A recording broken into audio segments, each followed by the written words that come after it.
The House Speaker race has come to a halt as Jim Jordan has failed to reach a majority vote for the second time. 22 Republicans cast their ballots against him. That's two more than yesterday's vote, indicating he's losing ground. The dragging efforts to get Congress up and running is putting a pause on any government business, with funding for Israel and Ukraine at the top of the priority list. Steve Clemons, editor-at-large at news site Semafor, which, by the way, celebrating its one-year anniversary today. Congrats to you guys. Yay. Thank you. Let's talk about, I want to talk about this urgent business that Congress is trying to consider, namely funding for Israel and Ukraine for that matter.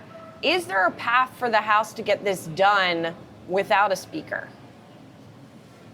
Well, there will be a speaker. It will just be a temporary speaker. And right now, deals are being discussed, and potentially Democrats may support Representative McHenry, who is right now, serving in that role in 15-day stints. Right now, they're thinking of, trying to find ways, but that is a fragile way forward.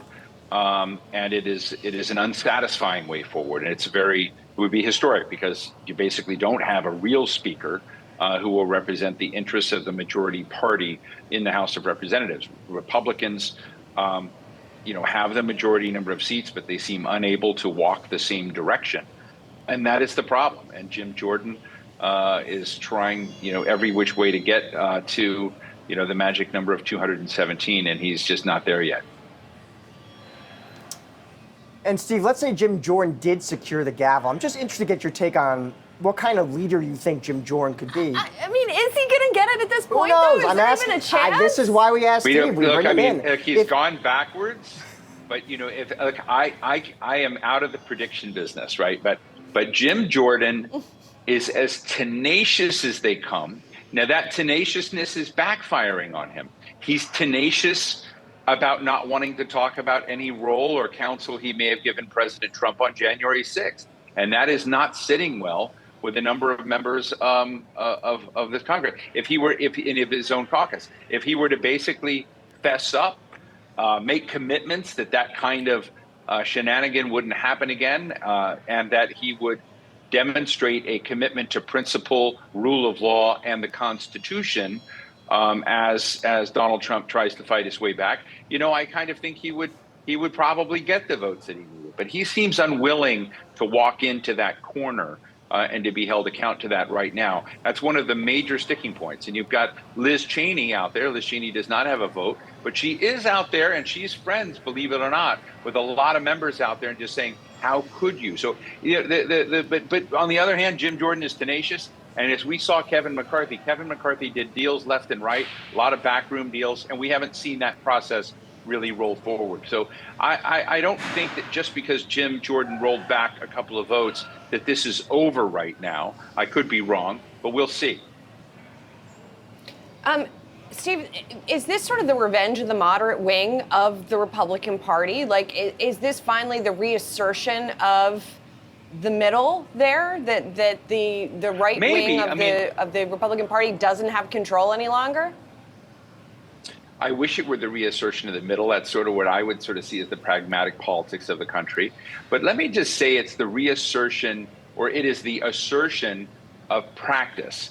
I think last time we talked, I told you that Matt Gaetz, Marjorie Taylor Greene, Chip Roy all watched Joe Manchin exhibit an extraordinary amount of influence over Democrats and over the White House when they were at 50-50 in the Senate.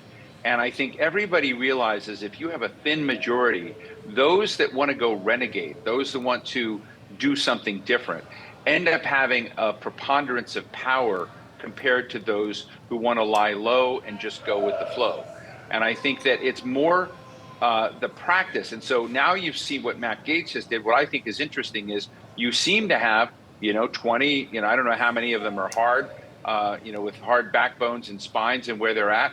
But it looks like you've got a good number of people that say, we're not just going to let, Lauren Boebert and, a number of people on the, in a certain part of the caucus dominate. We now have a principled position in the center of this party, and they cannot have our vote and support unless they hear us, unless they enact it. And that means that this middle of the party is saying, we're done with the radical posturing of the Freedom Caucus, and we'll see if they can hold their position.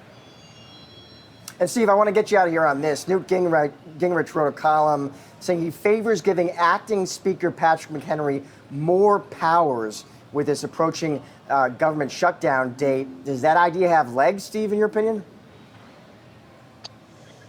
Well, it would not have legs with those who were on I would say the far rights on the Freedom Caucus. There's temporary trust of Representative McHenry. There's not permanent trust there. And remember that a lot of, we even heard rumors that Jim Jordan had promised to hold votes on funding resolutions on Ukraine, on Israel. And that deal making doesn't sit well with Matt Gaetz. You have a problem is which you really have a deeply bifurcated or deeply divided caucus. And so the one solution is going to make another wing of the party unsatisfied. Somebody's got to blink in the end if they want to govern. So the alternative is that finally a deal is done with the and this is sort of a more of a European model where you get two great parties. It's like the socialists and the conservatives in Germany come together and decide to govern for a while. That could happen. We've not seen that in any modern American historical example, but that possibly could happen for the sake and welfare of Americans who would be hurt greatly by a government shutdown because of Israel, Hamas, because of the Ukraine crisis, that there are a number of major problems out there in which the damage done by a forfeiture of American leadership and a lack of leadership in the House of Representatives could come together. I don't think we're there yet, but that could happen. And I have to say that McHenry is very, very popular with most of, I would call, the pragmatists in the Republican Party who are still the majority. But I think they would have to convince somehow, if they didn't go to the Democrats, they'd somehow have to bring over this recalcitrant group in the Freedom Caucus. So, Steve Clemons from Semafor. Steve, thank you as always for joining us. That was great. Thank you.